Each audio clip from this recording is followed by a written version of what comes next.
स्वागत है आपका और आप देख रहे हैं अपना यूट्यूब चैनल रीविकेट बात। बिहार विधानसभा आम निर्वाचन 2025 की प्रक्रिया आरंभ हो गई है। पहला प्रशिक्षण लगभग समाप्त हो चुका है सभी जिलों में। अब दूसरे प्रशिक्षण की बारी है। उसके बाद चुनाव का कार्यक्रम जो है वो 6 तारीख को और 11 तारीख को है। तो इसी बीच बिहार विधानसभा निर्वाचन में जो मतदान कर्मी हैं, जो मतगणना कर्मी हैं और उसमें लगने वाले जो पुलिस कर्मी हैं और अन्य कर्मी हैं, उनको यात्रा भत्ता और दैनिक भत्ता कितना मिलेगा। तो इस वीडियो के माध्यम से हम वो जानकारी आप तक पहुंचाने वाले हैं।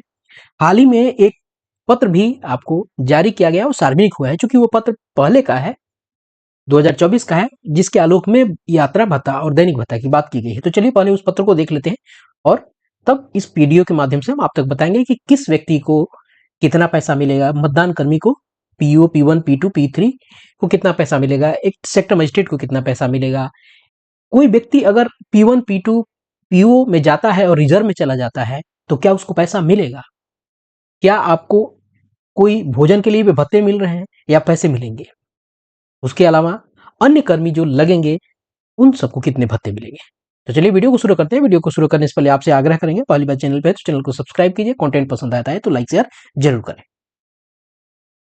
यह वो पत्र है जो 23 तारीख आपको 2025 को जारी किया गया है। ध्यान रखेंगे ये 4977 पत्रांक है और 23/10/2025 को ये जारी किया गया है और ये जारी किया गया सभी जिला निर्वाचन पदाधिकारी को। और कहा गया कि निर्वाचन कर्तव्य पर तैनात कर्मियों की यात्रा भत्ता और दैनिक भत्ता भुगतान के संबंध में और विभागीय आदेश संख्या 1883 और जो पत्र का जो दिनांक है वो 28/3/2024 है। इसके आलोक में कहा गया है कि जो लोकसभा चुनाव में जितना भत्ता मिला था उतना ही भत्ता आपको इस आने वाले विधानसभा चुनाव में मिलेगा और जिसकी प्रति भी संलग्न की गई है और जो पत्रांक को प्रसंग में रखा गया है जो वो 1883 है और 28/3/2024 को है, जिसके आलोक में सबको आपको वेतन भत्ते के रूप में, वेतन नहीं भत्ते के रूप में जो चीजें प्राप्त होंगी उसका उल्लेख इस पूरे पत्र में किया गया है। अब हम इसको एक एक करके हम आपको बता देंगे कि किसको कितना मिल रहा है, क्योंकि प्रशिक्षण की बात भी हो रही है इसमें। अगर देखा जाए तो यहाँ कहा जा रहा है कि लोकसभा निर्वाचन 2024 के लिए प्रशिक्षण आदि के लिए दिनों कितने दिन होंगे और लोकसभा में निर्वाचन के लिए भुगतान की राशि यानी प्रशिक्षण में भुगतान की राशि, उसके बाद मतदान और मतगणना आदि के दिनों की संख्या और उसमें भुगतान की राशि, दोनों के लिए अलग अलग भुगतान की राशि, तो कितनी भुगतान की राशि आपको मिलेगी और अगर आप रिजर्व में चले जाते हैं तो क्या आपको पैसा मिलेगा, आदि सभी बातों पर हम इस वीडियो के माध्यम से हम जानकारी लेंगे। तो चलिए हम आपको एक कलेक्टिव रूप से और पूरा कैलकुलेशन करके हम आपको बताते हैं। यह पूरा का पूरा कैलकुलेशन के लिए सीट है।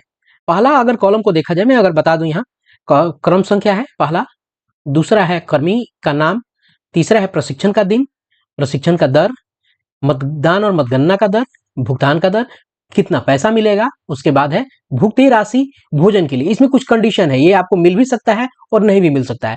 अगर ये मिलेगा तब कितना पैसा होगा, इन सब चीजों के लिए देखेंगे। तो चलिए सबसे पहले जानते हैं पीठासीन पदाधिकारी यानी पीओ यानी पीआरओ।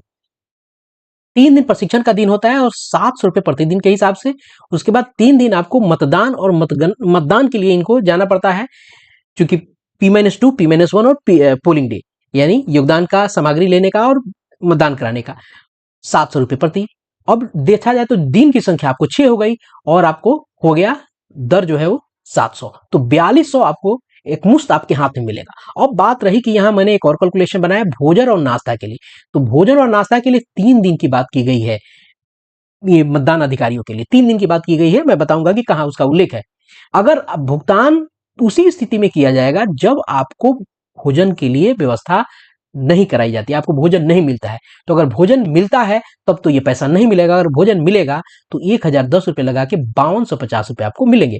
वही मतदान अधिकारी 1 और मतदान अधिकारी 2, इनके भी 6 दिन बनते हैं और इनको मिलते हैं 500 रुपए प्रतिदिन के हिसाब से, प्रशिक्षण और मतदान कराने वाले सभी दिनों को जोड़कर, यानी 6 दिन इनका भी हुआ तो आपको देखा जाए तो 5-36 3000 रुपए मिलेंगे। अगर इनको भोजन मिलता है तो ये नहीं मिलेगा और नहीं मिलेगा तो इनको 4050 रुपए आपको मिलेंगे। चुनाव कर्मी जो P3 हैं उनके भी 6 दिन बनते हैं और उनको जो मिलेंगे वो 350 रुपए के दर से मिलेंगे। तो अगर देखा जाए तो यहाँ 2100 रुपए P3 को मिलेंगे। अगर भोजन भत्ता इत्यादि नहीं मिलता है तब 2100 ही मिलेंगे और मिलता है तो 2100 मिलेंगे, नहीं मिलता है तो आपको 3150 रुपए आपको उनको मिलेगा। उसके बाद देखा जाए सेक्टर पदाधिकारी और जोनल अधिकारी के प्रशिक्षण का एक दिन 700 रुपए प्रति आपको दिन और एक मुश्त इनको मिलेगा 4000 रुपए, यानी इनको मिलेगा 4700 रुपए भोजन के लिए, मतदान के लिए इनको 3 दिन के लिए मिलेगा, और यहाँ भोजन के लिए अगर पैसा नहीं मिलता है तो 1050 रुपये वहां मिलेगा, तो टोटल इनको 5750 रुपये आपको मिल सकता है।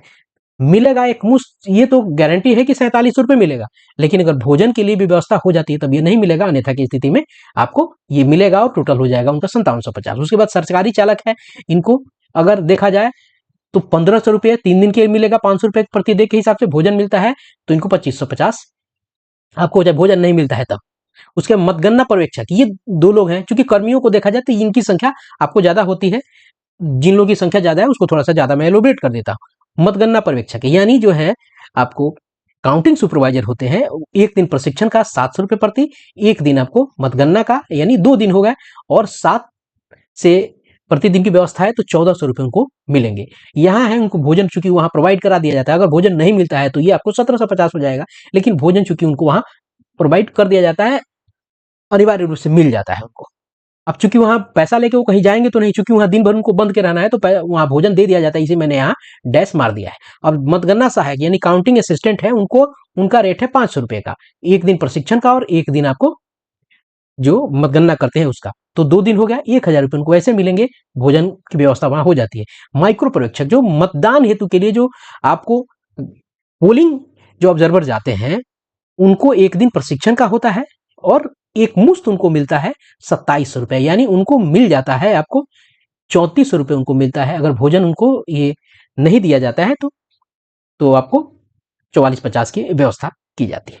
अब बात आती है माइक्रो प्रेक्षक की मतगणना में, अगर मतगणना में एक दिन उनका 700 रुपये प्रशिक्षण के लिए और एक मुश्त 700 रुपये मिलते हैं, यानी 1400 रुपये उन्हें मिलते हैं।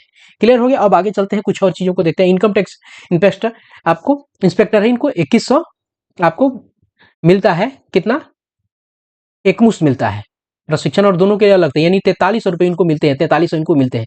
उसके बाद जो वीडियो सर्विलेंस टीम है, वीडियो आपको व्यूइंग टीम है, अकाउंटिंग टीम है, एक्सपेंडिचर और मॉनिटरिंग कंट्रोल रूम है, कंट्रोल रूम के लिए जो भी कर्मी लगते हैं उनकी भी व्यवस्था यहाँ की गई है, ध्यान रखिएगा।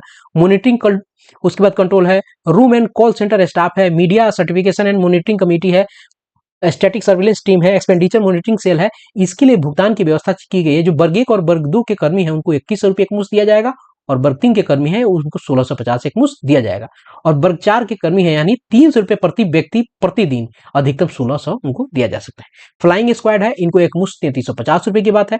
आपको पुलिस निरीक्षक और पुलिस अवर निरीक्षक है, एक दिन प्रशिक्षण का 700 रुपये, 3 दिन मतदान वाली स्थिति में, तो 4 दिन हो गया, तो 7 चौका 28 रुपये उनको मिलेंगे। भोजन की व्यवस्था यहाँ अगर नहीं होती है तो 1050 और मिलेंगे, यानी 3850 रुपये मिलेंगे। सहायक निरीक्षक, हवलदार, सिपाही, एक दिन प्रशिक्षण का 500 रुपये, 3 दिन मतदान के लिए तो 500 रुपये वहां, यानी 4 दिन 5 चौका 20, 2000 रुपये हो गया वहां। भोजन नहीं मिलता है तो 3050 रुपये एक मुश्त मिलेगा।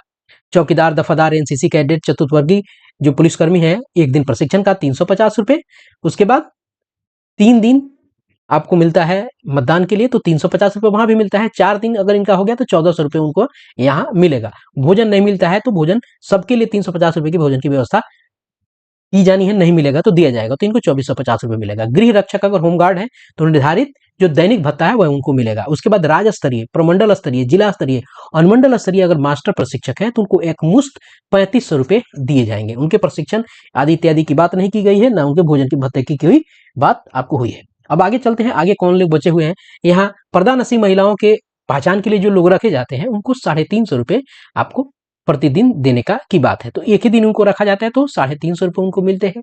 और भोजन व्यवस्था अगर नहीं होता है तो 350 रुपये भोजन के लिए भी दिया जाएगा, यानी टोटल 700 रुपये। अगर ये मिल जाता है तो 350 उनको नहीं मिलेगा। सुपर जनरल को 5000 रुपये एक मुश्त मिलते हैं।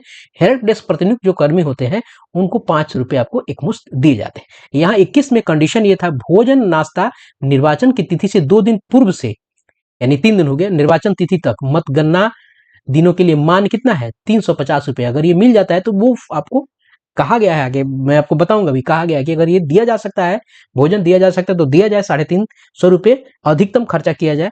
अगर नहीं दिया जा सकता है तो उनको भत्ता देना है। अब देखते हैं रिजर्व मतदान कर्मी की अगर व्यवस्था है, उनकी कैसे आपको फंडिंग जो होगी और उनको कैसे उनका भुगतान उनके भत्तों का किया जाएगा। यहाँ लिखा हुआ है कि सुरक्षित रखे गए कर्मियों को जो निर्वाचन कर्तव्य पर आवश्यकता होने पर लगाए जाने के लिए निर्धारित स्थल पर उपस्थित रहेंगे। ध्यान रखिएगा, अगर कोई वहां से मूव कर जाता है तो नहीं मिल पाएगा, उपस्थित रहना अनिवार्य तो है ही, इसलिए कभी जरूरत आपकी पड़ सकती है, तो उन्हें भी संबंधित कोटि के अनुसार भुगतान किया जाएगा। चाहे वो संबंधित कोटि माने ऊपर जो जितना पैसा निर्धारित किया गया था उतना, यानी पीओ को जितना देना था पीओ को, P1 को, P2 को, P3 को, जितना आपको इस कर्मी के लिए निर्धारित भत्ता है वो दिया जाएगा, भले आपकी ड्यूटी लगी हो या नहीं लगी हो, लेकिन आप अपना दिन तो खर्च कर रहे हैं। उसके बाद आपको भोजन भत्ते की जो बात है यहाँ मैं आपको बताता चलूं, कंडीशन अप्लाई चूंकि उसमें है, मतदान एवं मतगणना स्थल पर प्रतिनियुक्त चुनाव कर्मियों, सुरक्षा कर्मियों को भोजन और नाश्ता पर अधिकतम 350 रुपए प्रतिदिन प्रति व्यक्ति की दर से व्यय किया जा सकता है। यहाँ ध्यान रखिएगा, ये जो 1010 रुपए हम वहां बना रहे थे, 1050 रुपए, वो अधिकतम है, वो कम ज्यादा कम हो सकता है, ज्यादा उससे नहीं होगा, ये भी हो सकता है वो नहीं भी हो, यहाँ बात है अधिकतम आपको किया जा सकेगा। जहां ऐसा करना संभव न हो वहां 350 रुपए प्रतिदिन प्रति व्यक्ति की दर से नगद भुगतान किया जा सकेगा। अगर भोजन उनको दे दिया जाता है तो अच्छी बात है, नहीं दिया जाता है तो आपको भुगतान नगद मिल पाएगा। तो ये था चुनाव कर्मियों को मिलने वाले भत्तों से संबंधित वीडियो और जानकारी। उम्मीद करता हूं कि आप इससे अपडेट हुए होंगे। मिलते हैं जल्दी ही ऐसे इन्फॉर्मेटिव वीडियो के साथ, तब तक ख्याल रखिए अपना। जय हिंद।